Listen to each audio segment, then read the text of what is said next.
Hello, and you're all very welcome along to another episode of the Gaelic Statsman podcast. I'm your host, Matt Hurley. And on today's show, I am joined by Aaron Prendergast from Gaelic Games Fan TV to discuss this weekend's football, this weekend's hurling, and of course, some weekly GA news stories as well this week. Of course, this podcast for the second time is sponsored by Captures Athletics. If you want to get your gear for your club during the summer for the championships, go ahead and check them out if you haven't already. So, Aaron, the football league has started last weekend. The hurling league is starting this weekend. So, the season is fully in flow. Yeah, it definitely is. Yeah, match day 2. So yeah, like that's the great thing about the league. There's so many games. They all come around thick and fast. Obviously previewing the games last week, reviewing the games. Just great to have the football back. Obviously, you have the hurling back this weekend as well, which probably a lot of people didn't even know about because of the fact that I suppose there isn't too much of an interest really in the hurling league. But yeah, like really looking forward to this weekend's games. Like there's going to be some cracking games: Mayo, Dublin, Derry, Tyrone. And I think like the first game round of the league is always very hard to judge because you don't really know like where teams are at.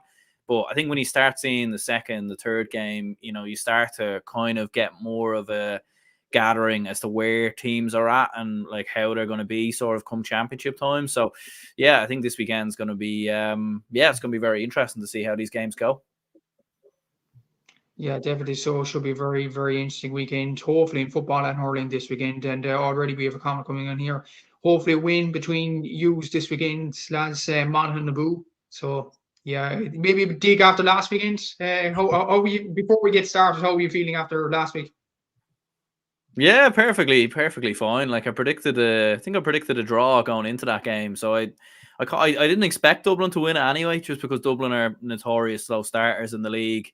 And Monaghan are like the league is their bread and butter in many ways. Like they always turn up and produce big results in the league. And we haven't beaten them in the league since 2017. So it wasn't at all that big of a surprise. Maybe the only surprise was the fact that we looked very in control throughout different parts of the game. And the way we threw it away, I thought was very disappointing. Like even Desi Farrell in his post-match interview looked very annoyed and very angry with. And I think the annoying thing was like Monaghan were good. Don't get me wrong. I don't think Monaghan were at their best, but the game was there to be won for either side, and I felt like it was there to be won from a Dublin perspective, and we just didn't. We didn't grasp it, and especially with Division 1, when you've got Mayo away this week, Kerry to come in a couple of weeks, like Dublin could possibly be dragged into another relegation battle if they're not careful. And I just think, it's not the end of the world necessarily if Dublin get relegated, but just doing the whole, we go down to Division 2, come straight back up again. Like we just want to try and build a bit of consistency in this division, I think. Yeah, definitely that is the way for Dublin, definitely in this league campaign. We'll start off with, usually on this podcast, the weekend Gaelic games. And 3 stories this week. And the first thing is, it was kind of a rumour. Maybe it started the week, maybe on Saturday, I think, when RT released a statement saying that VAR or the TMO, television match official, could be into Gaelic games. But according to a trial in the championship last year, apparently, it just didn't work. And apparently the Gaelic Games Committee have just stepped back from VAR or TMO now. But we've seen over the last weekend, especially in the Tyrone Roscommon game last week, Con Kilpatrick's red card, which you could argue, well, to be honest, like that high tackle rule, I think it's very, very vague, in my opinion. Like when you look at tackles down through the years, an arm around the neck is not a red card. A frontal body collision sometimes is a red card. It's hard to judge.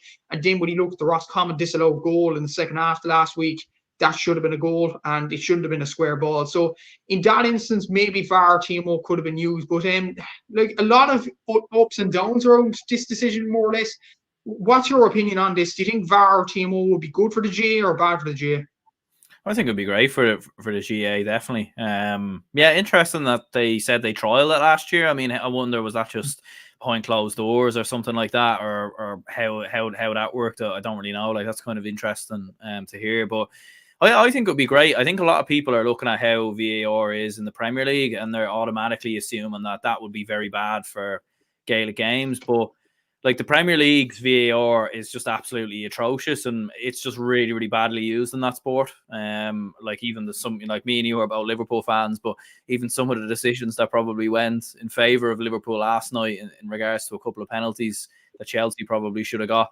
You know, like you can go through any game really, like in the Premier League, and you can point out decisions that should have went or blah blah blah. But I think it'd be great. Like, it doesn't have to be overly complicated. You could, like, at the end of the day, you just need one person, one official, maybe two officials watching the game somewhere, and making quick decisions. And it doesn't even necessarily have to be for, like anything over the like it.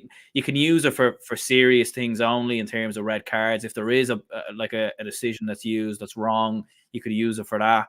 I think like using it for black cards or anything like that, I'd maybe refrain from, but you could use it for red cards, or say, for example, even in the All Ireland final, the Watty Graham's Glen and or sorry, the hurling final between St. Thomas and O'Loughlin Gales, that incident where O'Loughlin Gales, the ball looks like it's over the line. Maybe incidents like that, they could use it. Like, they don't have to necessarily use it every game, use it for everything.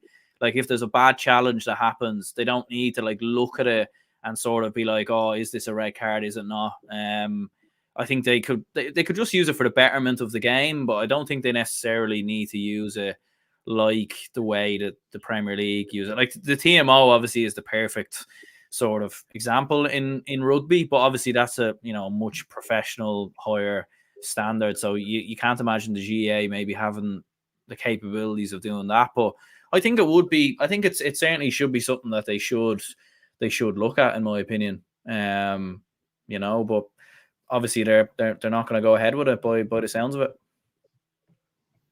Yeah, definitely. So a comment coming in here from Jack. Did you think that Ryan O'Donoghue deserved to get a black card against Galway? Well, to be honest, yeah, maybe so. It's one of them, really. Would you give it? Would you not? It's very, very vague again with the tackle rule and things like that. But it didn't matter at the end because Mayo won the game. So yeah, but we're talking about really big incidents that decide the things in games or the results, should I say. But Seamus Brady from Unclear, check that podcast if you haven't already, made a very good point on his social media react show, actually, saying that if they're going to check for goals, for example, and I know you mentioned that yellow cards and red cards should be checked, maybe not so black cards, but if goals were to be checked, and there could be a situation where many goals will be disallowed because they'll be going back maybe to the 45 or 65 meter line and looking for players taking steps. So, like, we see it all the time. Players take about 5 or 6 steps and they just get away with it.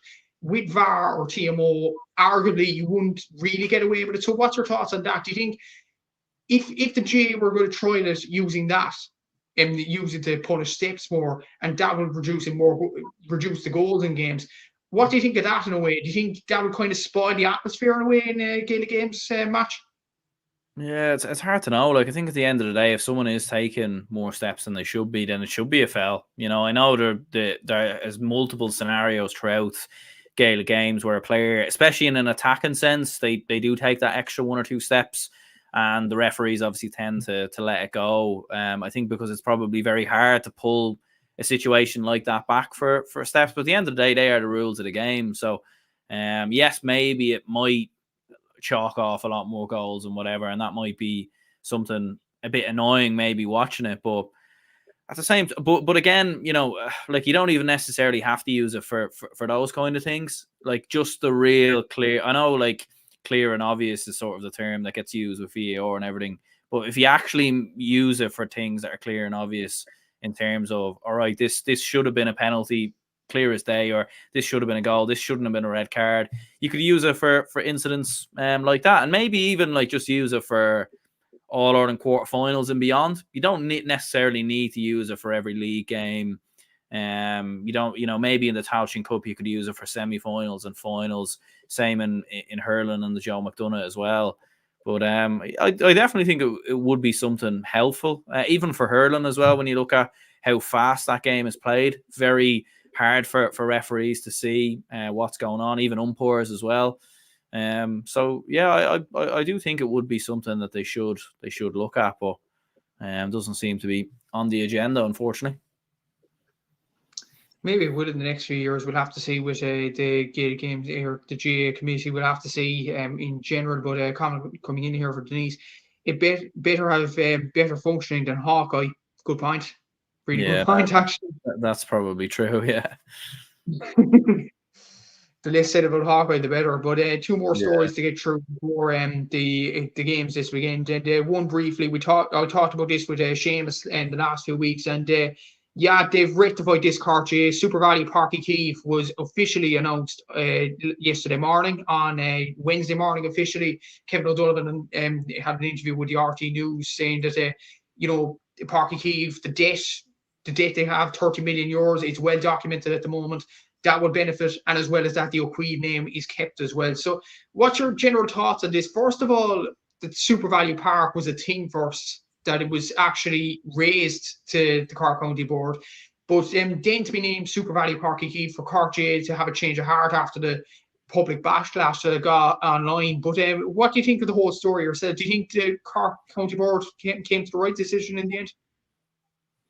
Yeah, they probably did. I suppose, yeah, like if you have that amount of debt, then I suppose you have to try and clear it and in whatever way you can. But yeah, like I mean, to call it Super Value Park in the first place was a little bit bizarre, wasn't it?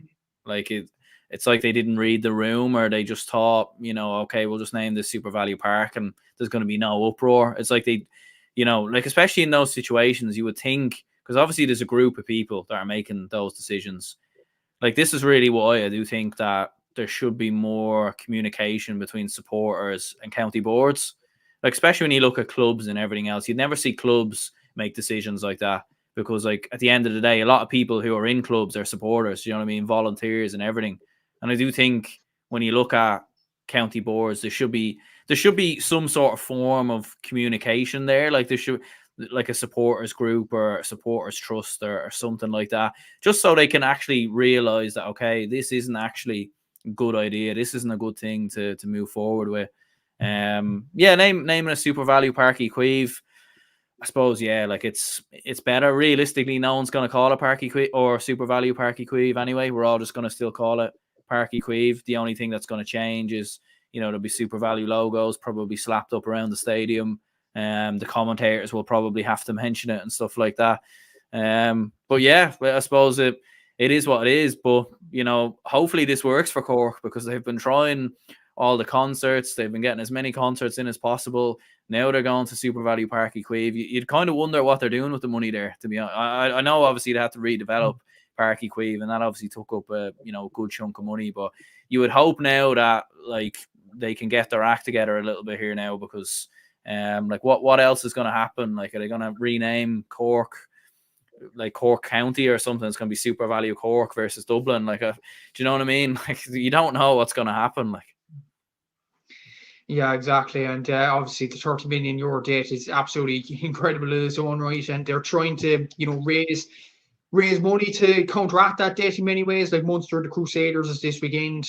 That's a big rugby game this weekend. That is on in Park Keefe. That's specifically the reason why Cork have 2 away games, first of all, in the Alliance League. So, that's the reason why. Bruce Springsteen is also coming to Park Keefe in May. And yeah, concerts is the big thing for Cork GA. And Seamus actually made a very good point a few weeks ago on my podcast, saying that the Cork Club game should be in Parky Ring instead of Parky Keefe, like Dublin doing Parnell Park. Maybe that will get more atmosphere and more money in for Cork GA to do, and to get more concerts in Parky Keefe. I know it's not ideal. It's not the ideal situation, but Cork GA have to do that. And there's a load of discussions that I've been involved in with Parky Keefe or Super Value Park, if you want to call it, if anybody wants to banter Cork GA over that. I discussed this with Seamus a few weeks ago on this podcast. I discussed this with Dan Casey on Cork's Red FM, if you want to check that out at Spotify as well. So hopefully this story will be brushed under the carpet now, and we can just move on into the new year. And the final bit of news, and maybe just a bit of results, run through the Sigerson Cup this week, because it was the quarterfinal week this week. We're into the semi-final stage. So Some big results to the Sigerson this week. I went to a game last night. UL were playing against DCU. They won 14 points to 110. Senan Baker got the DCU goal from Westmeath. But UL, they powered back into it. Paul Keeney with some very good scores. Kieran Downey was brilliant. Frank Irwin from Mayo, who I'm sure we'll see in Croke Park this weekend. Cale Park this weekend. For Mayo against Dublin, should I say. So they had very good performances there. Other Sigerson Cup results included UCD beating University of Galway by 114 to 160. The incredible thing about this game, UCD scored 110 in the second half alone, which was absolutely incredible. David Garland from Monaghan scoring 5 points in this game. Luke Brannock from Dublin scoring the goal for UCD, brilliant goal that was. Maynooth University are to the semi-finals as well, beating Queen's University 10 points to 9. Brilliant performance again from Dark Kieran from Kildare. We all know the quality that he has. And Ulster University beat TU Dublin by 16 points to 110. A late rally by TU Dublin wasn't enough in this game, as Ulster University, through the likes of Niall Loughlin, Rory Canavan, and Darragh Canavan especially, were absolutely superb.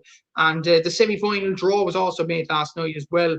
So it's Ulster University against Maynooth University and UCD against UL. So the venues were announced for those early today. I think they'll be on next Thursday on February 8th. UCD are up against UL. That's on SETU Carlow. And in Inniskeed, Monaghan, you have Ulster University against Maynooth University. Both those games are live on the Higher Education YouTube channel. So very interesting games in the Sigerson Cup this week, Aaron. I know the semi-finals are next week, but they'll be on Thursday. Hopefully the podcast next week will be before the Sigerson Cup semi-finals, all going well. So we might preview that on this podcast in next week's show. But in terms of the quarterfinals, like, good results for all them four sides, especially like some Maynooth University and Ulster University especially, who don't reach the semi-finals that often. No, but actually, like, when you look at the teams, like, I think Ulster University actually have a very, very good chance at winning it this year. In fairness, like, as you said, you've obviously got Rory Canavan, you've got Darragh Canavan, Niall Loughlin's in there as well, Kieran Daly, who obviously featured for Tyrone at the weekend. And there isn't, like, when you actually look at the teams that are left, like, usually there's one team that significantly stands out. Like, in the past, you've had really good DCU teams, you've had Galway teams, you've had one or two teams that have really, really stood out, but you look at this, and it is kind of wide open. To be fair, it definitely is wide open, and it will be interesting most certainly to see which way it goes. But yeah, Ulster University definitely do have a good chance. Maynooth, to be fair, I've got a good few players like Owen Frayne and Darragh Kieran obviously in there as well. And UL are obviously, you know, one of the sort of big juggernauts for the last couple of years, and I'm sure they'll be thereabouts as well. But yeah, look, it's going to be two interesting semi-finals, and yeah, maybe I'd Ulster teams have done very well this year. You know, we've seen them all do really well at club level, and obviously all the Ulster teams winning at the weekend. So yeah, to be honest, I'd nearly put my money on Ulster University if I was a betting man, to be honest. Quite interesting as well, Ulster University knocked out the champions from last year, UCC. Well, they didn't knock them out, they beat them in the first round, and then UCC went on to lose to Maynooth in round 3 as well. So they're no more UCC, so it is definitely wide open. UL are chasing their third final in a row. UCD, for me, though, I think they have a very, very good team. David Garland there, Aaron Lynch from Meath is very, very good. And look, they've hammered nearly every team so far, like scoring 110 in one half last night against University of Galway was absolutely superb. I think they beat ATU Galway. I think they scored 122 in one game there, which was absolutely outstanding. So they look very good to me to go on and win it. Hopefully, from my point of view, UL go on and win it. But to be honest, they scraped over the line against DCU, a DCU team without Conor Corwin last night. We will talk about Cork and Louth in a few minutes here. But it looks like he's going to be injured for that game. He wasn't playing anyway last night against UL. So that's a worry for Cork and for DCU in future years as well. But yeah, it was an interesting quarterfinal lineup last night, and will be interesting semi-finals next week. But we will get on to the inter-county action this weekend, and we'll start off with Aaron's own county. They're going to McHale Park in Mayo to face against the old rivals on Saturday at 7:30 on RT2, and this is Division 1, of course. Mayo beating Galway on the first day 2-12 to 10 points, while Dublin obviously losing, we touched on that earlier, against Monaghan.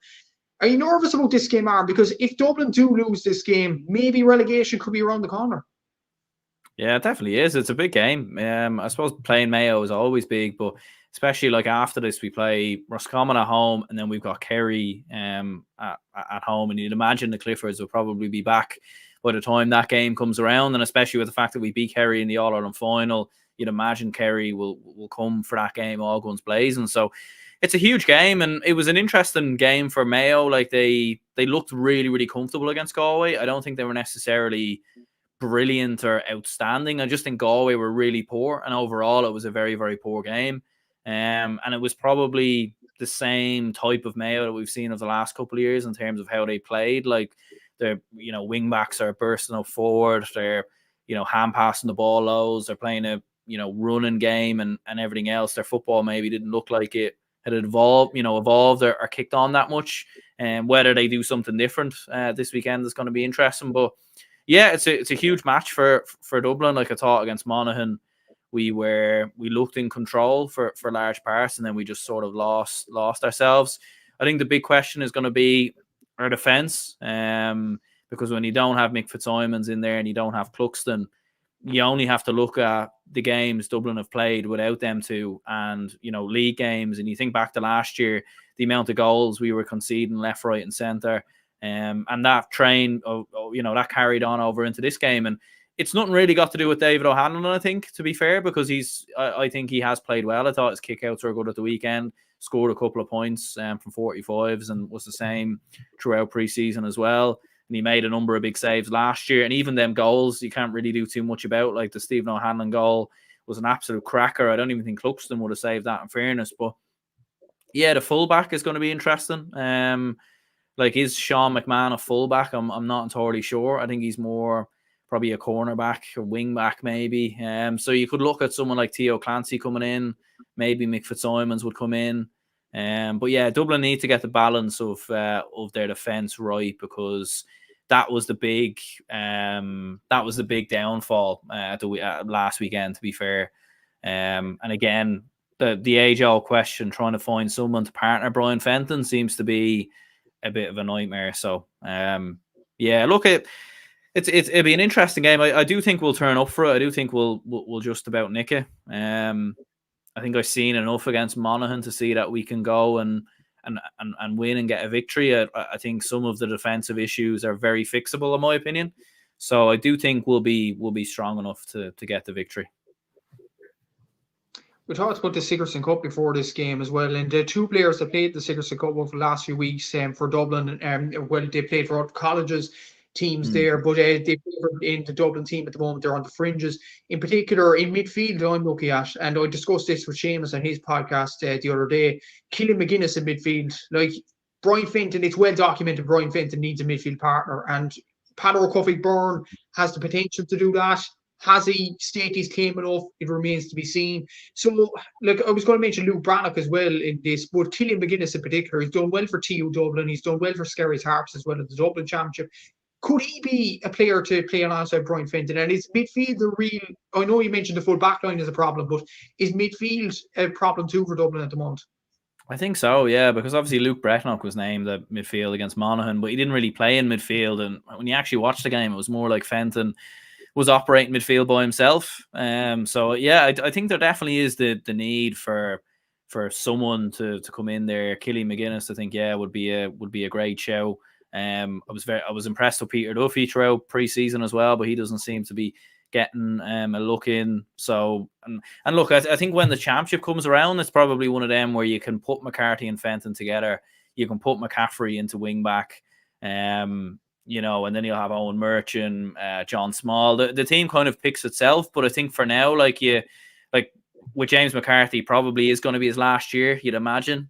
Maybe he might prove us wrong again and stick around for another year, but I do think now is the time where you try and find someone to partner Fenton long term, because McCarthy isn't going to be around forever. And yeah, Killian McGuinness, as you said, has been very impressive in the Sigerson Cup. So I think, it's definitely worth giving him a shot, but obviously playing midweek and everything, will he play again this week? It's hard to know, but I'd definitely be worth giving him a go, I think. Definitely will, and especially TU Dublin are out of the Sigerson Cup now, and he does have free time. So it's maybe the right time to bring him in. So we'll have to see about that. Luke Brannock, obviously. But the thing is, like, Luke Brannock is a very exciting player, but to me, he wouldn't be necessarily a midfielder. He'd be more of a forward. He plays forward for UCD. So and his club, obviously, and age for Dublin. So to put him midfield in the senior team doesn't really make sense, and it probably just epitomises that Dublin have the midfield problem even more. But yeah, on to Mayo is small, but like Mayo do have exciting players coming through, but it's kind of like deja vu for Mayo. And I know they played well against Galway, fair play to them last week in winning that game by 8 points, which was an absolutely amazing margin. But we had this discussion about Mayo last year. They did well early in the league. They did well to get to the league final. And then come championship time, they had one good game in the championship against Kerry and Killarney, and that was it. They lost against Cork.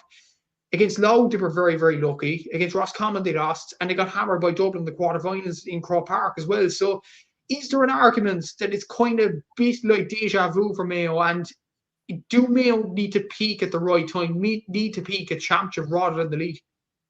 Yeah, like it definitely looked that way. And to be fair, like I don't think Mayo were at their best necessarily. Like I think it was a poor game overall. And I think with Mayo, with Ryan O'Donoghue getting black carded, it lent Mayo just keeping the ball for large parts, and Galway couldn't really do much about it. But yeah, it's a hard one to know, because like even when you look at the Mayo team that started, it's probably not too far off their actual strongest team. Do you know what I mean? When you actually look at it, like you had Ryan O'Donoghue, Tommy Conroy, Aidan O'Shea, Jordan Flynn, Owen McLaughlin at wing back, Paddy Durkin in there. Maybe their midfield, maybe someone like a Jeremy O'Connor maybe to come in is maybe the only player they're potentially missing. But yeah, it was surprising, to be honest, to see Mayo go as strong as they did. Whether they're looking at it and thinking, let's get 2-3 wins on the board, and then we can, start to kind of zone out towards the end of the league. Maybe they're looking at it and thinking, let's get our wins on the board, let's stay up in the league, and then we'll then maybe we'll take our eye off the ball. Or maybe Kevin McStay, it's fair to say, like a lot of managers probably don't think like that. Like you look at Mickey Hart throwing all the club lads out straight away. And we've saw other other managers do this in the past as well. Look how Jim McGuinness is treating the league. So it's all like about perception, and different people are treating the league in different ways. And maybe Kevin McStay looks at it and thinks we need to be at full throttle for the entirety of the league, and we need to carry that form over into the championship. But it's just that when you look at Mayo over the last couple of years, they've burnt out by the time, as you said, it's gone to the quarterfinals. So it's interesting for Mayo. Like it is hard. You definitely can't get carried away with them, because I think we've all made that mistake in the past. Exactly so. But you're back in Dublin for this game, right? Even going away to Mayo? Yeah, I think we'll do it. I do think we'll do it. As I said before, I don't think we were too. I think we were just cut open at times defensively, but I think there is solutions there, maybe in bringing someone like Theo Clancy in. I think having a better midfield partner for Fenton, maybe McCarthy might even start this game. The fact he even came on against Monaghan for me was actually quite a surprise. I didn't think we'd see him at all until about the 4th or 5th game of the league. So yeah, I just think for Dublin, this is a big game in terms of, if we don't win this, as you said, I think we're going to be in a bit of trouble, because we got Roscommon and Kerry obviously to follow. Still have to play the likes of Tyrone away as well. So I think this is a bit of a must-win game, and I think especially at this stage in the league, I think Dublin will need the win more. They'll want it more, and I think their efforts and how they perform will reflect that. So, I think Dublin just about to nick it, probably 2-3 points maybe. Maybe this is a cop-out. I'm going to go for a draw on this.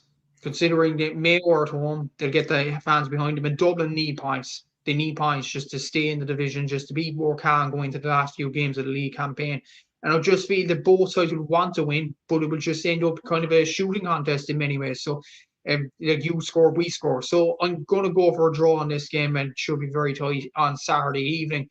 We'll go on to the next Division 1 game, and the only other Division 1 game that's actually streamed live this week, which is absolutely mental. And we have this discussion nearly every year. There should be more games in GA Go, but we don't want to waste more time on the podcast talking about that. We'll talk about the games here.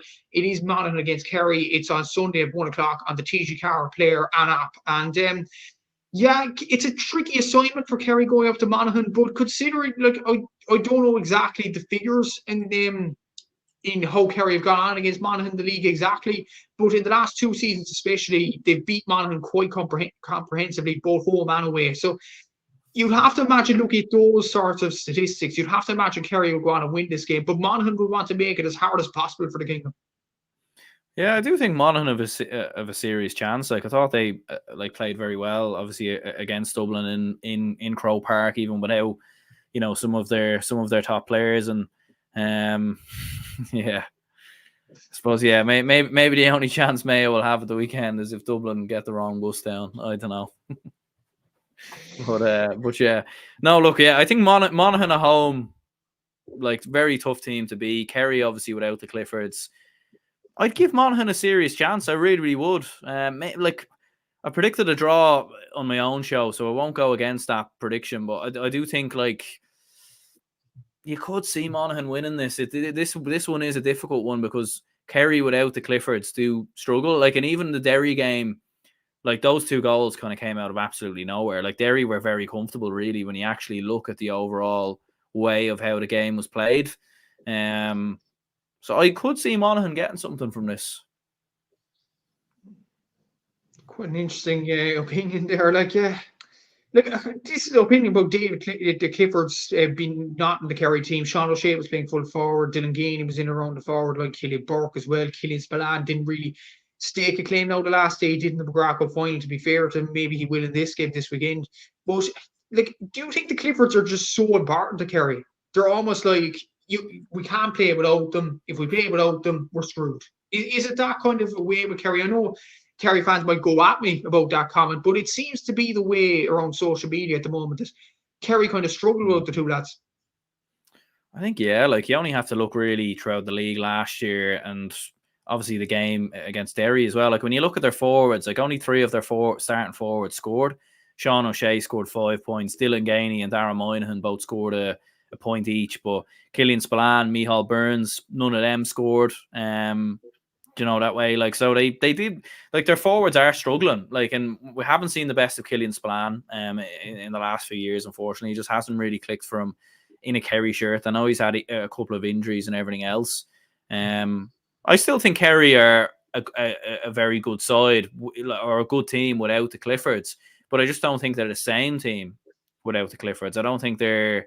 I think if David Clifford and Paddy Clifford opted out, I think Kerry probably wouldn't even get to an All-Ireland semi-final, to be honest with you. And that's because David Clifford is that good. Like, he is a generational talent in more ways than one. So yeah. Yeah. Jeez, it's like, I wanted to ask you about Monaghan a small bit because obviously they went to Crow Park. I know their record against Dublin is very, very good in the league, and it was well documented last week. But the fact that they keep producing these players, they were going to Crow Park without Rory Beggan, Darren Hughes, Kieran Hughes, Conor McManus. It's basically the spine of their team, the spine of their dressing room, more or less, because they're the leaders in the team, taken out of it. And they still go on and beat Dublin, and they're nearly going to stay up again now. If they go on and get a good result against Kerry this weekend, you'd have to imagine they'll stay up again. So what is it about Monaghan's DNA? Like, it's absolutely incredible the way they keep going year after year after year, despite the population of the country. Yeah, like I think Monaghan are just so used to a dogfight, though. They're so used to being in scraps. They're so used to being in games where going down into the final 10, 15 minutes, the games are in the melting pot. Do you know that way? Like, and it suits them down to the ground. And I think the fact that Ulster is so competitive as it is, it means that Monaghan always, have to probably dig it out when they do get a victory. And they're so used to it. And just the belief as well, like, I'm sure Vinnie Corey and the Monaghan lads travelling up to Dublin and Crow Park would have seen, a lot of those lads would have been in the team when they beat Dublin a few years previous in the league. So they would have had the belief. And yeah, obviously just a very well-run county. Like, they just keep finding players, like even Kieran McNulty, who came on as well, was very good when he came off the bench against Dublin. So they just keep finding players that keep coming through, and even like Stephen O'Hanlon stepping up hugely as well. So yeah, like I think there's even a case that Monaghan could even push to get into a league final. I think there's a strong case for it. That's a big call, actually, but we'll probably discuss league final predictions as we go on in the league. Maybe it's a bit premature with with it being only week 2. But you think it'll be a draw in this game? Do you think Kerry have any chance of winning? Or even like the last few years against Monaghan, it's been a one-sided affair, let's be honest. But you think it'll be different this time? Yeah, I just think it'll be a draw. I just do. I think Kerry just aren't, like, they don't have a lot of their best players obviously back. Like, you wouldn't be surprised if Kerry won. You'd probably be more surprised if Monaghan won than Kerry won. But I think Monaghan will push for it, and yeah, I think it will end up in a draw. I'd have to back the neighbours here. I'm going to go for Kerry just because of the record they've had against Monaghan. Like a few years ago, I remember I think I backed Monaghan to beat Kerry in Inniskeen, and they ended up getting hammered in that game. So I'm just going to go for Kerry to go on in this game because I just feel the record against Monaghan is really, really strong in the league, and they should get over the line, even roast the two Cliffords, not the team. We move on to a Connacht derby in Division 1 next. Roscommon against Galway in Dr. Hyde Park at 2 p.m. Interesting game considering both sides lost last weekend. And I know I predicted Galway to finish top of Division 1 and Roscommon to finish bottom. But you do feel at this early stage, even in match day 2, the losers of this game are seriously on the back foot. Absolutely, yeah. Like, this is a massive game, to be honest. Like, I think it could be likely whoever loses it. I know it's early days and everything else, and Galway still have, plenty of home games after this. Roscommon still have a lot of games, but yeah, it's probably likely whoever loses this could potentially go down. I think it is very probable, especially considering how well Tyrone have started as well. I think a lot of people looked at Tyrone as a side who could be, a team to get relegated, and even Mayo, to be fair, have started fairly strong as well. So, yeah, it's huge. Like, it's weird. Like, these two sides have a weird record. Galway have a better record at Hyde Park, and Roscommon have a better record away against Galway. So it's a little bit strange when these two actually play each other. Like, home form does tend to go out the window. But yeah, like, Roscommon will have Enda Smith back, probably have a few of the Bridget's lads back as well.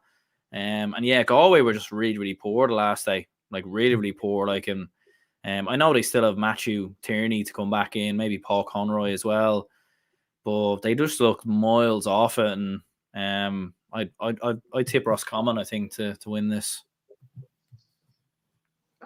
It's another big prediction. It's really, really big prediction. We love it.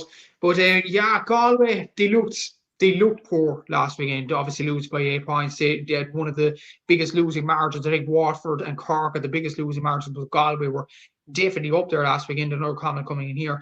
Anytime the Rosses get relegated, they win the Connacht final. So yeah, maybe we're starting there. So yeah, we'll see.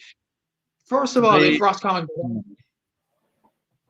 Yeah, I was thinking 2021. I think they got relegated. I don't think they won it that year. But yeah, like, there is weird omens sometimes with Roscommon, in fairness. Like, even with Mayo, like, every time Mayo have won the league, they've then played Roscommon and lost in the championship. So maybe Roscommon fans will be secretly hoping Mayo will win the league again. But yeah, like, I just fancy Roscommon just to do it. I think Galway just look miles off it, and I don't think Roscommon played that bad really against Tyrone. It's a weird one sometimes when you have an extra man, because sometimes a lot of teams just don't know how to use it, and they sort of just panic, and it's a little bit of a weird scenario. And I think that's kind of what happened to Roscommon against Tyrone. But yeah, I think with Enda Smith coming back in, maybe, Ben O'Carroll maybe to come back into the side as well. And we know Davy Burke is one of them managers that treats the league quite seriously. And I think he'll be really revving the lads up for this one, because he'll know more than anyone that if they don't win this, they're in massive trouble, because they played Dublin a week after in Croke Park. And I know they nearly beat Dublin in Croke Park last year, but it's still going to be a massive ask. So, yeah, I'd go with Roscommon, I think, to do the business. I'm going to stick with Galway. I know they were poor last weekend, but I just feel that Galway, there's a kick in this team, surely. I know Shane Walsh was, I know he scored 5 points the last day, but wasn't as influential as he usually would be. Damien Comer as well needs to have a big game in this one for Galway to get over the line. Killing O'Corrine is a really good player that I'm really looking forward to seeing more of the championship as the year goes on. So, like, look, I just feel Galway have enough in the tank to get over the line. And Roscommon, maybe it'll be a bit of second season syndrome for them. I know they did well in Division 1 last year, finishing third, but I just feel that Galway will have to, the bit between their teeth to go out and get a win in this game. Another comment coming here from Rommel. If Galway showed the same desire as the Mayo players over the past 3 or 4 years, they would have landed in All-Ireland. Extremely talented players that very few could match, and they are mentally weak players. Like, before we get on to Tyrone and Derry, we've given our predictions here. We're going for opposite ones, but just a word on Galway in regards to that comment. Like, some bits of it are true. Galway do have excellent players. Comer, Walsh, Robbie Finnerty over the last few seasons, Paul Conroy, Killy McDade, Matthew Tierney. Some unreal players, but they just can't get over the line. Even last year, a lot of people fancy Galway at the start of the championship to get over the line in the end. I know they lost by a point in 2 games against Armagh and Mayo, but especially in the Armagh game, they probably should have won that game once they got that goal that hit through Sean Kelly. They should have kicked on after that. They didn't. And is that kind of a major concern with Galway in terms of going on and getting a Sam Maguire? Yeah, I think so. Like, because they've had a good bunch of younger players like make the breakthrough from that under 20 All-Ireland side that beat Dublin in 2020. But yeah, there is I don't know what it is with Galway. Like, they have, as you said before, they do have a lot of very good players: Damien Comer, Shane Walsh, Matthew Tierney. But I think the problem is they've been very reliant on Comer and Walsh in the last few years. And like, if Comer isn't at it and Walsh isn't at his best, they don't win. Like that, it's been very, very simple as that. And it's almost like the Kerry scenario without the Cliffords to a certain extent, with Galway. And yeah, they just, I don't know what it is. Like, I probably would agree with that comment a little bit as well. Like, they do seem to falter quite a lot in pressurizing scenarios. Like, even when you think back to Armagh a couple of years ago, although they won that game on penalties, they completely threw it away in the final few minutes. Do you know that way? Like, and their record, like, against big teams is really poor as well. Like, they've only beaten Mayo, I think, once in the last 8 games. And they're like, there's enough quality there, and there's enough younger players coming through. But it's one of them.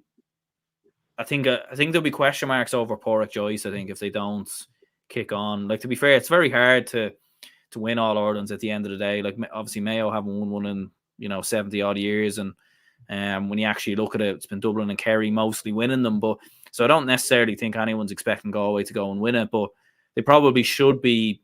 Like, fair enough, they got to the final 2 years ago, but the season before that, they didn't get out of Connacht. Last year, they didn't even make the last 8.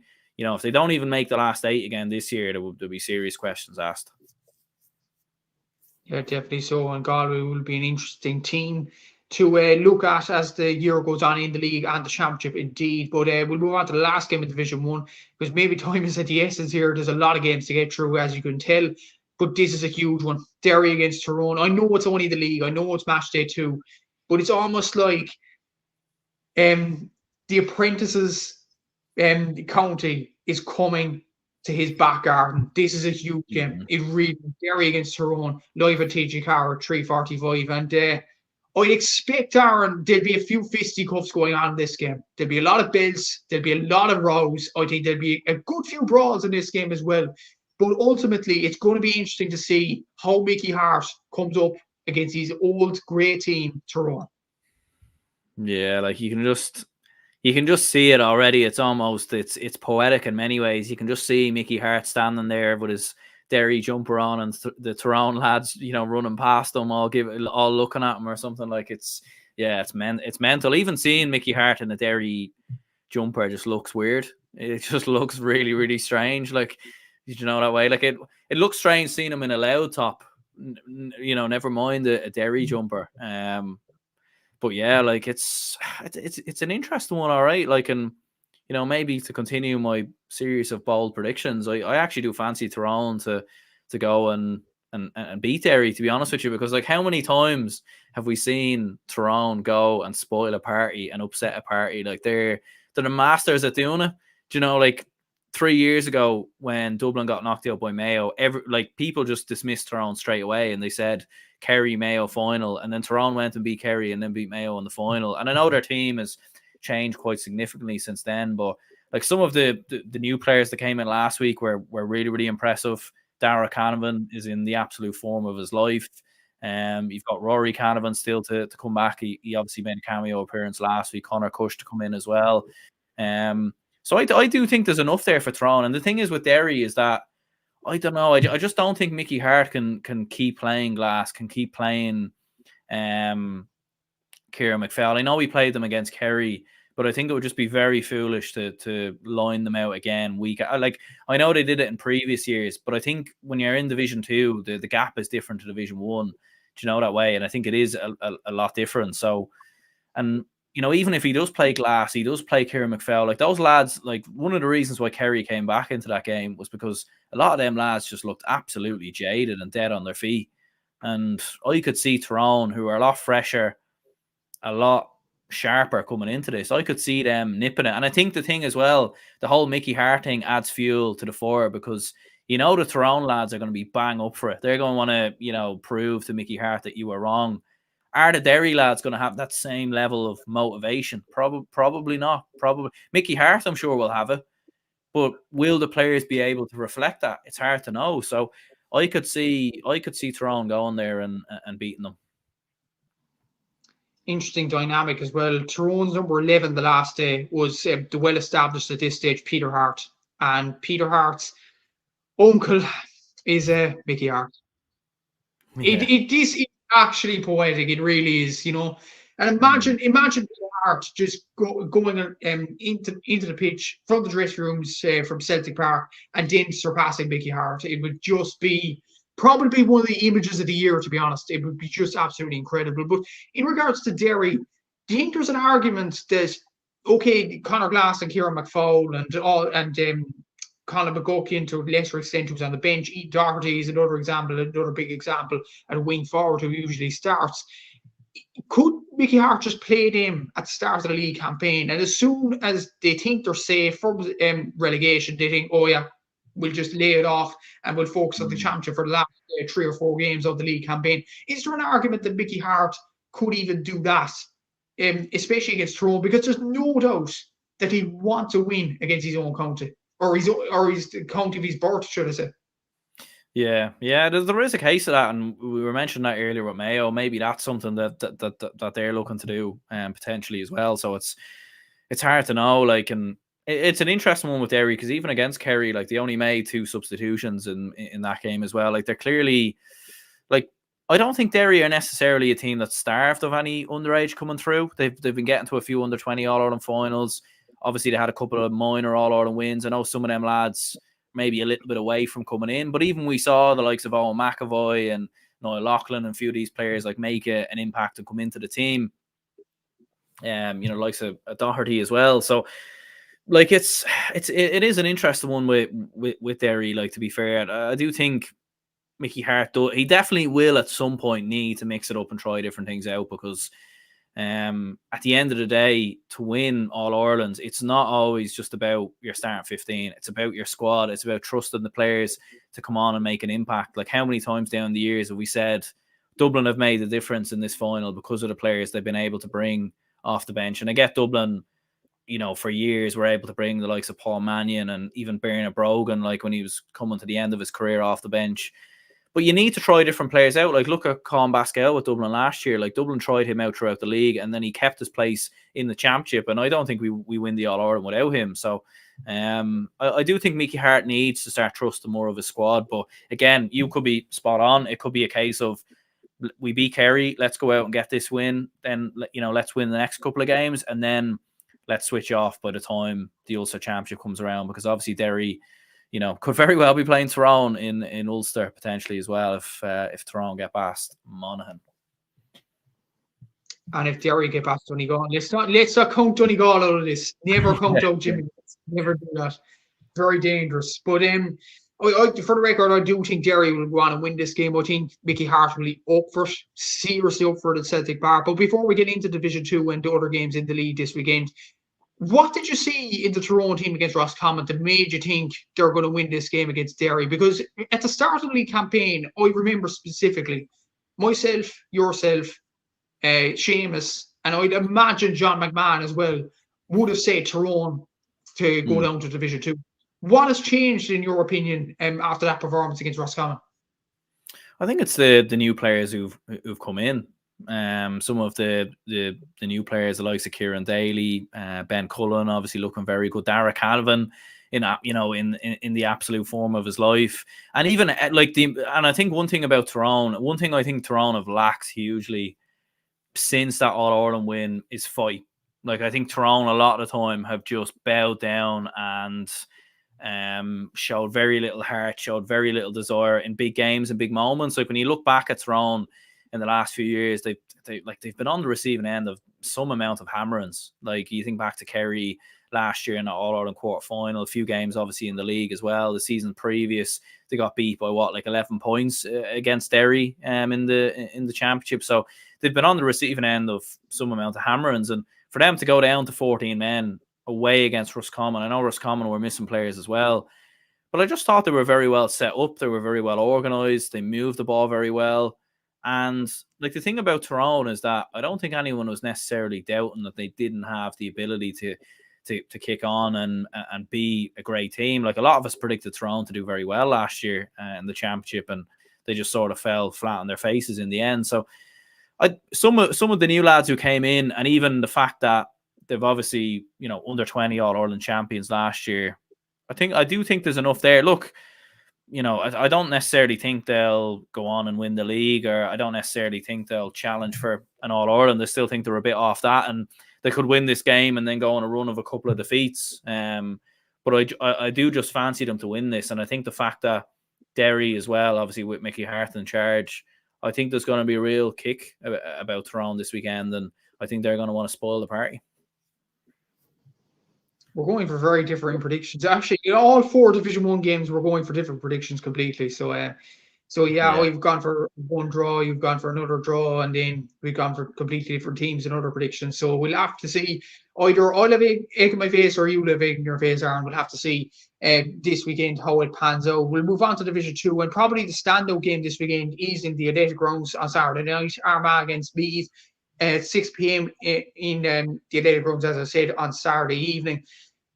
Armagh were poor enough against Louth. The last day only winning by a point, and if Sam Leroy gets that last minute 45, we could have been talking about a different story. Meath, and I was looking at the Matt podcast actually, and interesting enough, former Meath footballer Joe Sheridan was on that. Check that out if you haven't already. And he was saying that should have been a win for Meath. And I'd imagine that would have been the same kind of perspective from any Meath fan up and down the country, wherever they were. But, like, is there an onus there for Meath to go out and perform in this game? Considering they were very, very poor last weekend, considering Armagh were poor enough against Louth at home last weekend, the fact that Armagh were lucky to beat Louth, could Meath have at the back of their minds thinking we could go out and shock Armagh here? Yeah, I think that, and I think this is the type of game that Meath can get up for. I think Meath are probably similar a little bit maybe to Kildare and Cork, where when they play sides that are bigger than them, they can get up for it, they can raise their game, they can put in a performance. But when they play sides that are lesser than them, they tend to sometimes get beat. It's an interesting one. I've never really bought into a lot of the hype about Meath coming in this year. I think they've got a lot of younger players. I'm not convinced by Colm O'Rourke in terms of tactics and everything else. Like, his teams just look very easy to beat a lot of the time. And I think it's probably no surprise that Fermanagh were able to get a result. And let's not forget, like, Meath were probably quite lucky to actually come away with a draw in that game. Fermanagh were leading for large parts, and then Meath obviously came back into it late on. For Armagh, it was probably similar as well. I remember looking at that game on Score BO, like, I was at the Dublin match, and I tuned in, and I think after like 15 minutes, Louth were 4 points up, and you were thinking, what on earth is going on here? Armagh haven't even scored yet. I suppose it's one of them for Armagh. A lot of the time last year, they played very well and didn't win. This time around, they played poorly and won. And I think at the end of the day, it's one of them for Armagh where they got over the line, they got the victory. Like, we had this with Dublin last year where we played poorly so much in Division 2, but we just found the way to win. And I think this is probably similar for Armagh. It's probably one of them where they probably underestimated Louth and thought it would be a lot more comfortable than it was. It's a tough one. I think it will be another close game, in fairness. I can see Meath putting in a good performance, but I just think Armagh will probably be a a little bit stronger, I think. Yeah, I think Armagh should get over the line as well, but Meath will definitely put up a very good performance. But actually worth noting, Tommy Rooney actually tweeted this last night in regards again to the Sigerson Cup. 10 of Meath's like starting 15 thereabouts, or even the players that come on, actually played in the Sigerson Cup last week. The likes of Shane Walsh did, Matthew Costello did, Kieran Caulfield, I think got a few minutes for DCU, if any. But he was definitely named to start. I don't know, did he actually start last night against UL? And there was a few others on the Meath team as well. Aaron Lynch played for UCD. So, like, Colm O'Rourke is at this again. He commented about this last year in the league with Shane Walsh was playing too many games, then gets injured in match day 2 of the league against Clare. Like, is there does Colm O'Rourke make a good argument here that about Sigerson Cup players? Should the Meath players get more rest than they're getting at the moment? Yeah, like I suppose it's just unfortunate because Meath do have so many young players as opposed to other counties. They do have a lot of players that are involved in Sigerson as well, and I suppose the fact that Meath is, I suppose, based sort of like there's so many colleges and there's so many places to go around Meath that you just have players scattered everywhere. Like it's not like a case in Ulster where there's only a couple of universities really to choose from, so players are kind of ended up being scattered everywhere. It's always kind of been that way. So I think like for Colm O'Rourke, it's just one of them things, you know, like at the end of the day, I think he needs to trust his squad, trust his team. And I suppose like a lot of other counties, you're just going to have to make do with it and try different players out. Again, it probably does prove the point though that without a few star names, this Meath team are very ordinary, really, you know, and they've looked like that for a good couple of years. Like very nearly got relegated last year, and whatnot. But like, yeah, he probably does have a point with the amount of games. But I suppose it's probably one of them where, you know, he needs to trust the squad a bit more, because it's not like Meath are the only team in this situation. There are other counties who have, you know, players. You know, Tyrone have obviously a lot of players playing Sigerson as well. So. Yeah, I'd say it's a good argument when you think about it that way. Like, it is unfortunate. The likes of Aaron Lynch is playing in Frayne is another example. I forgot to mention playing for Maynooth University as well. But when you mentioned other counties are in this situation, Cork had a load last year. I'm not sure about this year now. Tyrone have a loss. Mayo, Frank Irvin started the last day against Galway midfield and he started wing forward for UL. So there are other counties that do have this sort of situation. But for this particular game, I'd expect Armagh to go on and win it, but Meath to put up a very good fight. And the next game in Division 2 is in Brewster Park. The game is live on BBC iPlayer or GA Go in the Republic of Ireland. It's Fermanagh against Kildare on Saturday at 6 p.m. I don't know about you, Aaron, but this has the feeling a shock is coming.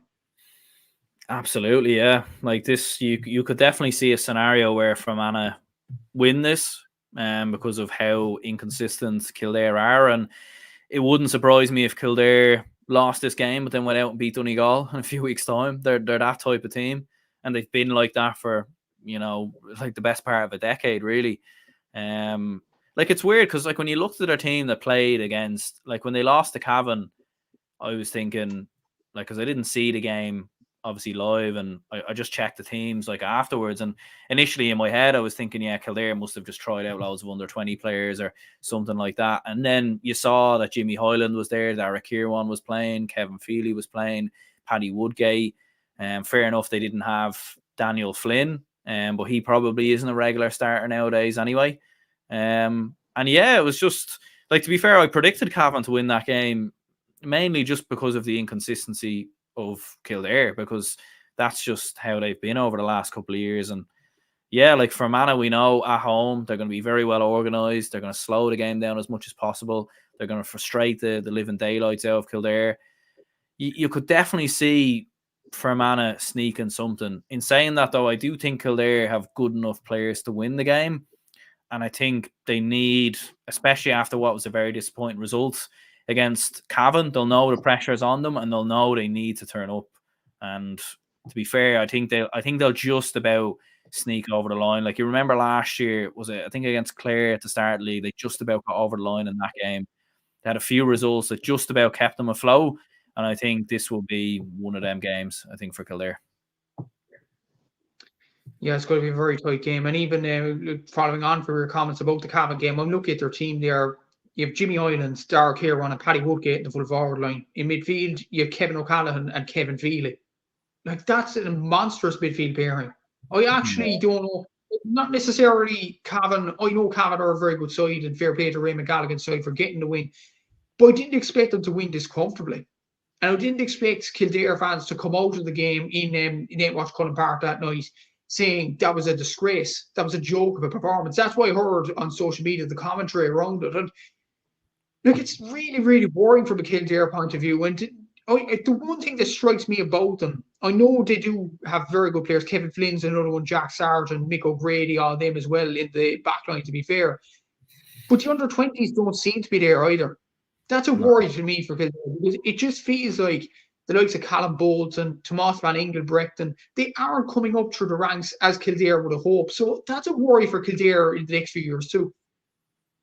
Yeah, like a few of them, like I think Callum Bolton came on late on, like in the game, but yeah, like there probably isn't that elements of trust maybe from Glenn Ryan, that maybe he's not trying out more of the younger lads. Like he's introduced a few players here and there. You'd be massively frustrated as a Kildare fan, because you know the talent is there, you know the ability is there for Kildare to, especially when you look at their team, like they should be pushing for promotion, in my opinion, when you actually look at their team. But it's just been like mentality, in my opinion. You know, like you think back to last year, they nearly beat Dublin in Croke Park in Leinster, and then a couple of weeks later they drew at Sligo. Like, so they just are that type of team, Kildare, and you just, you know, they're like a box of chocolates. You just never know what you're going to get with them. Yeah, it's really, really worrying about Kildare point of view there. But you're predicting Kildare to win slightly. I think I'm going to play my wild card in this one. I'm going to go for Fermanagh. I just feel like this is a shock brewing here in Brewster Park, and the fact it's on BBC iPlayer as well, so it's in front of really the watching GA world. So I just feel like Fermanagh, as you said previously, I think Fermanagh will make the game as ugly as possible. They'll put a lot of men behind the ball. They'll frustrate the life out of Kildare. And I just feel they'll have enough to win this game. But I do echo your points. I think you made it on your own channel the other day as well. If Kildare lose this game, they're gone. I think they are really in the mud, and they could even go down. But speaking of, we'll move on to the next game now, and there's very similar comparisons. If Cork lose this game, I think they're at the game day, just for a matter of interest for our viewers, Loud against Cork in RD Sunday at 1 p.m. And I am going to the game as well, considering it is a bank holiday, so I may as well. But like, if Cork do, I know it was a brilliant Donegal performance. I'm taking nothing away from Donegal. They were absolutely exceptional. 75% shot percent. We'll get on to Donegal in a little while. But Cork, if they lose this game, I know there was no panic stations from me anyway. There was a few panic stations from a few Cork fans, I will say, and maybe from Kevin Kennedy on your own channel earlier on this week. There wasn't from myself, considering it was Donegal. But I feel like Cork have to go on and win this game against Louth. If they don't, instead of looking at Division 1, they're looking down the barrel of Division 3 instead. Yeah, like I think the worry from Cork, like fair enough, Donegal were absolutely outstanding, but I think for Cork to finish the game with 8 scores, and you're looking at like what, you only had 3 scores or 4 scores in total in the entire match, 3 from your starting 15. So yeah, like it's a massive game for Cork, because again, like as you said, like if like Louth played very well, and they would have took a lot of confidence from the Armagh game, and yeah, like there is a chance for Louth. There definitely is a chance for Louth, because I don't think Ger Brennan has gone in and completely ripped up the script. I think he's keeping Louth playing a very similar way to what Mickey Hart was there, and I think he's just trying to build off them foundations that were set, and we saw them nearly do that against Armagh, and they would have took a lot of confidence. Like in training this week, they would have been saying we should have won that game, and they'll believe that they have what it takes to go and upset Cork. And I suppose the start of this game is going to be very important, because if Louth go 3-4 points up, it'll be interesting to see Cork's response, and it'll be interesting to see if they can keep their heads and keep their willpower, because as you said before, like there is pressure on this game, because if Cork were to lose, I don't think they'll get relegated, but I think promotion does go out the window. And even at that, you're giving Louth 2 points, and Louth are probably going to be a side who would have been thereabouts. Many people would have predicted in the relegation battle. So yeah, it is a huge game for Cork. But to be fair, I do think like obviously you have a lot of lads playing Sigerson and everything else, and obviously like Brian Hurley started the last day. But yeah, like I think you do have enough there, I think, to get over the line. But again, I think it's going to be a very close one, probably 1 or 2 points. I think it's going to be close as well. And to be honest, it gets more hope, to be honest, it's a bit of hope, bit of expectation. Well, more so hope than expectation. I'm going to go for Cork to go on and win this game by a point or two, but it's going to be very, very close. But I will say this about Cork: they have to go on and win it if they are serious about getting in the promotion race, or even just solidifying themselves at least in Division 2. I think they have to go on and win this game. But the worrying part for me, Conor Corbett didn't tug out for DCU last night against UL. So I'm not sure what's the situation there. Is he injured? Is John Cleary telling him to take a rest? I'm not sure. But if he is injured, that's a huge blow. Brian Hurley, I didn't think he looked fully fit against Donegal, I'll be honest. I think Stephen Sherlock is probably the best player to go in and take that starting role in the full forward line. One positive out of very few against Donegal the last day. Chris O'Jones scored 1-2 for play. And I think if he gets on form, I think he could be a thorn for the Louth defence, definitely. But we'll have to see how that pans out. There's a comment coming in here. Angry Cork fan ran coming Sunday night from match with Cork Louth. Yeah. I guarantee you there probably will be. There probably will be. Yeah. Yeah, it's just the way the world works. Like Donegal, or like, no disrespect to Louth, no, but Cork have to go on and win this game. They seriously have to go on and win it, and we'll go on to the last game, Cavan against Donegal at 4 p.m. on Sunday. We talked a bit about this off air. Donegal are really looking good. They're really looking the part, and you would have to expect Donegal to go on and win the game, considering like if Oisín Gallen comes back in. I'm not sure what the injury situation is with him. If he comes back in, Donegal looks stronger again. And Jimmy is definitely getting something out of these Donegal players. But I said to you off air, Aaron, Cavan, there's something about them. Like that win against Kildare was very impressive last weekend.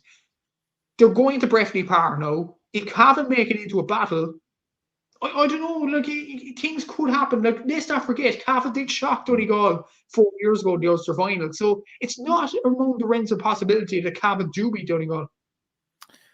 Yeah, it's definitely not impossible, but I would have Donegal as heavy favourites, to be honest.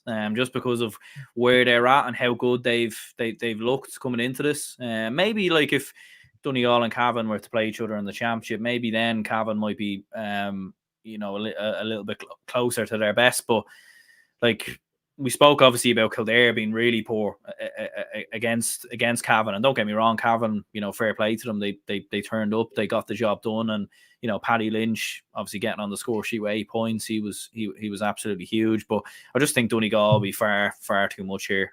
As you said, like Oisín Gallen didn't even feature in the last game. He was probably their standout player in pre-season.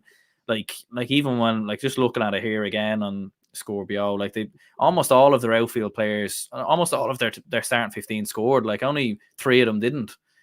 Like it's just absolutely mental, to be honest with you. And even obviously, as you said, that video that's been shared around of like the pressure from the Donegal forwards and the Cork backs, and it's almost like Donegal are playing the blanket defense further up the pitch. It's almost like they're doing it like way further up the pitch, and that's sort of the the evolution of Jim McGuinness's tactics and everything else. But yeah, like I just think Donegal, and it's not really a slight on Cavan, to be fair. I just think Donegal are looking stronger. I don't think they'll they beat Cork by 11 points. I don't think it'll be anything like that. I think it'll probably be 3, 4, maybe 5. But yeah, I just think Donegal will just be have a little bit too much, I think, for Cavan.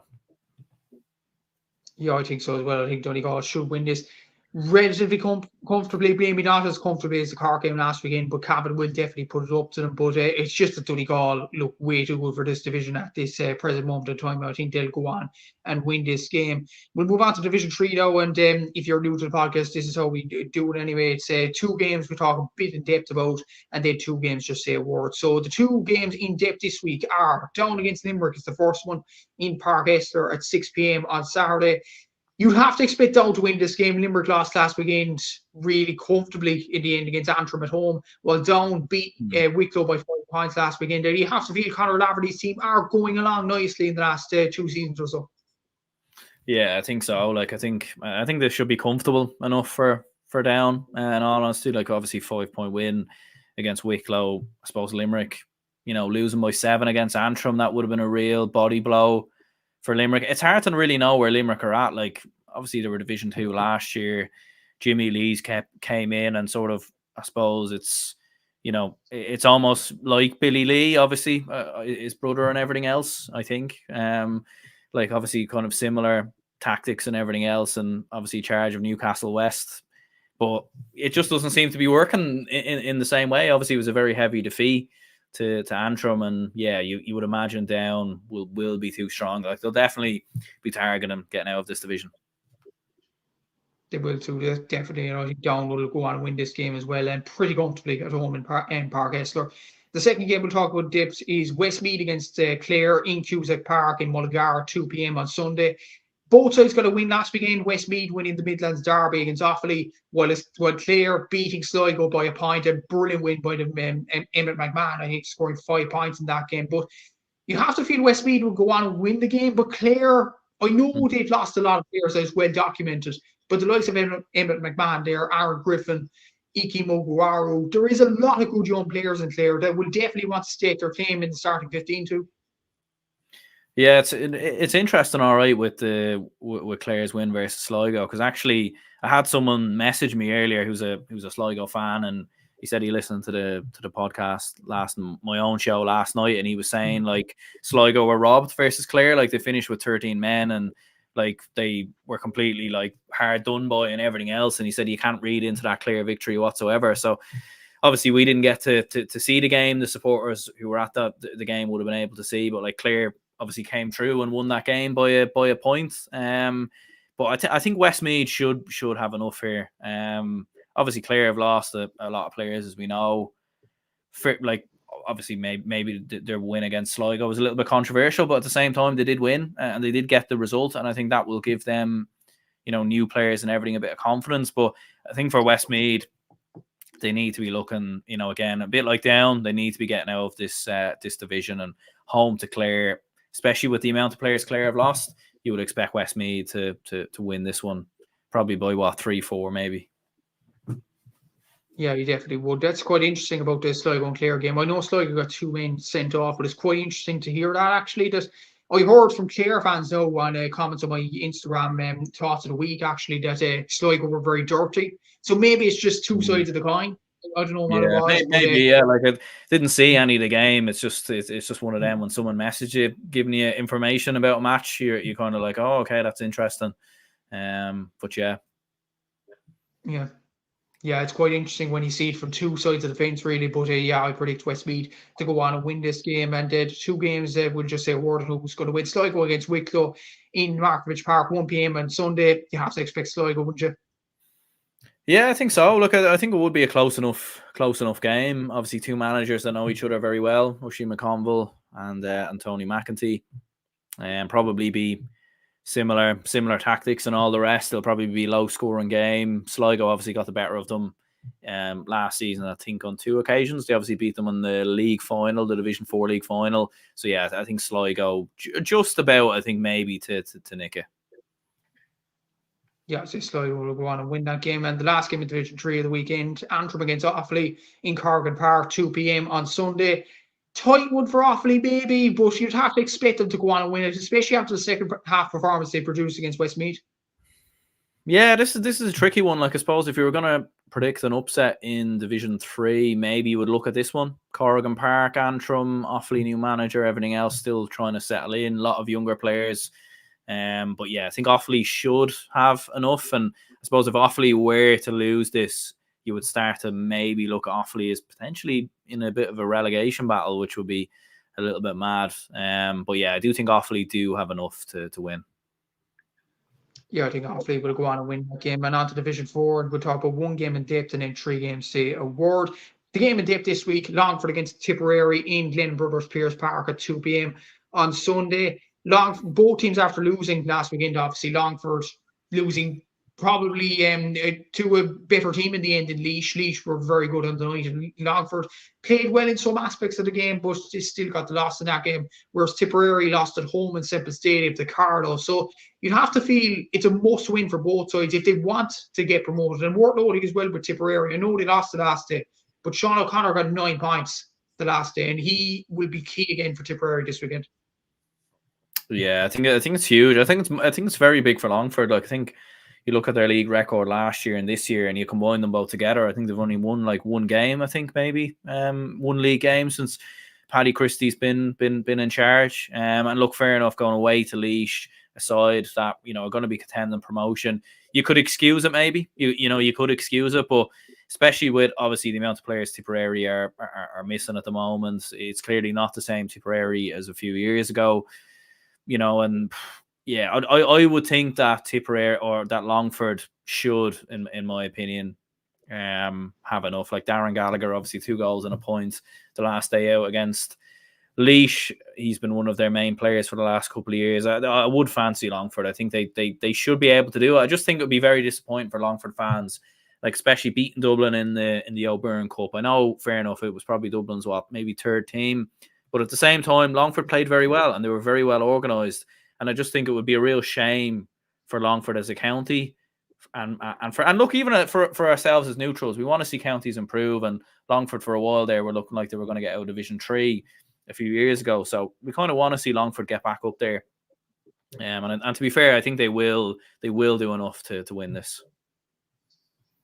They do have technically gifted players as well. 2 in particular play for DCU, and the Sigurdsson, actually, Keelan McGann and Joseph Hagan. They've 2 in particular are very, very good young players. So you don't see Longford do well in a way, and I think they'll do enough to win this game as well. The first of the 3 of award to Division 4, Wexford against Laois, is kind of a Leinster derby here in Chadwick's Wexford Park. You'd have to expect Laois to go on and win this game, but Wexford to put up much of a test in this one. Yeah, like I think Laois will be too strong. I think, like they're going to be one of the favourites, obviously coming into this division and everything else. Wexford are such a weird one; they could probably go and win this type of game. They're that type of team. Actually, when you look at their record, against the likes of Offaly and whatnot in the last couple of years, so you could definitely envisage Wexford winning it. But I do think Laois will be too strong. Yeah, I think so as well. We'll move on to the 3rd game in Division 4, and it is Leitrim against London. It's a kind of a Connacht derby. It's all derbies this weekend. Leitrim against London, this game Sunday at 1 p.m. in Carrick-on-Shannon. Should be a Leitrim win, but London have some decent players, so they might pull off a shock here. Yeah, like I don't think it'll be as convincing as Leitrim's win against Waterford. What was it, like 17 points or something like that? I don't think it'll be anything of that nature. I think it'll probably be 5 or 6, but I do think Leitrim will have enough. Yeah, definitely so. And this game, the last game in Division 4, Carlow against Waterford, Netwatch Cullen Park, 6 p.m. on Saturday. Pretty obvious. Yeah, I think anyone who's playing Waterford this year, you probably just predict the other team. And it's just where Waterford are at, unfortunately. And yeah, I think Carlow probably fairly comfortably. Yeah, I think Carlow should win that game comfortably as well. And it should be a very interesting weekend in the Allianz Football League.